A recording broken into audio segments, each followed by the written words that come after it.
سعودی عرب میں عثمان خیل قبیلے خلیج کے صدر امیر محمد خان عثمان خیل کی جانب سے پاکستان سے آئے ہوئے عثمان خیل قبیلے کے مرکزی صدر ملک نوشیروان عثمان خیل کے اعزاز میں پروقار تقریب کا انعقاد کیا گیا، جس میں نمائندین نے بھرپور شرکت کی۔ تقریب سے خطاب کرتے ہوئے مہمان خصوصی ملک نوشیروان عثمان خیل نے کہا کہ پاکستان کی غیور قوم عثمان خیل اگر متحد ہو جائے تو پاکستان کی کوئی سیاسی جماعت ان کا مقابلہ نہیں کر سکتی۔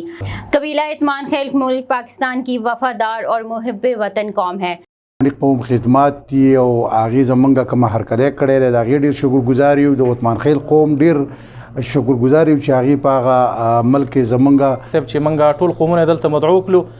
زه شکریا د هغه خلکو ادا کوم چې زمونږ مشر ته په افغانستان کې د مشواڼي قوم چې کوم سربراهانو عثمان خیل قبیلے خلیج کے صدر امیر محمد خان نے کہا کہ ہمارا قبیلہ کرونا وائرس کے دنوں سے ہی سفارت خانہ پاکستان کے ساتھ مل کر پاکستانی کمیونٹی کی خدمات سر انجام دے رہا ہے۔ ہم سے یہ توقع رکھتے ہیں، میں نے اس لیے یہ اکٹھا کر دیا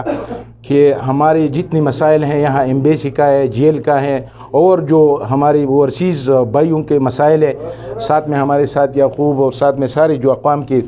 مشران ہیں، آپ کو پتہ ہے کہ میں نے جرگے کی حیثیت سے بلایا ہے۔ تقریب سے مولانا لطیف مشوانی، سکندر وردگ، افتخار عثمان خیل، ذاکر خان عثمان خیل، ڈاکٹر ضمیر اور دیگر نے بھی گرینڈ جرگے کے ساتھ مل کر پاکستانی کمیونٹی کی خدمت کا عزم کیا۔